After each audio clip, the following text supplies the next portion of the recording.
হে everyone, প্রতিদিনের মতো আজকের সকালটাও শুরু হলো খুব ব্যস্ততার মধ্য দিয়ে। সকালের এই সময়টা সত্যিই খুব ব্যস্ত।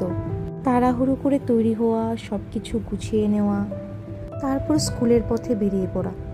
স্কুলে পৌঁছানোর পর শুরু হয় দিনের আসল ব্যস্ততা। ছোট ছোট মুখগুলো, পড়াশোনা, ক্লাস, সব কিছু মিলিয়ে কখন সকাল থেকে দুপুর হয়ে যায় তা বুঝতেই পারি না। স্কুলের সেই ব্যস্ততা শেষ করে আবার আমি চলে যাই সেই বাড়ির পথে।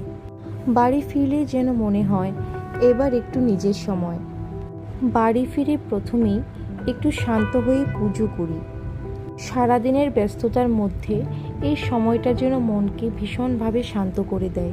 দুপুরের খাওয়া শেষ করে ও কি সুন্দর করে ঘুম দিচ্ছে। সমস্ত কাজ শেষ করে কিভাবে দেখতে দেখতে যেন সন্ধ্যা হয়ে যায়। তারপর সন্ধ্যাবাতি দেওয়ার পর আমি ও আমার হাজব্যান্ড মিলে চলে যাই একটু ইভিনিং ওয়াক করার জন্য। সারাদিনে একটু হলেও আমাদেরকে এক্সারসাইজ বা মেডিটেশন এগুলি করা দরকার।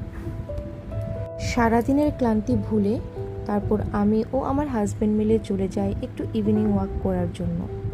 সেখানে মাঠে কিছুক্ষণ হাঁটার পর আমরা এতটাই ক্লান্ত হয়ে পড়ি যে বাড়িতে আবার আসার জন্য স্কুটি করে আসতে হয়। প্রত্যেক দিনের এই কর্মব্যস্ততার মাঝখানে নিজেকে একটু সময় দেওয়া, নিজের হেলথকে ঠিক রাখা খুবই প্রয়োজন।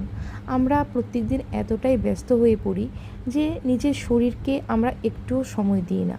বাড়ি ফেরার পর একটু টিফিন বানিয়ে নিলাম।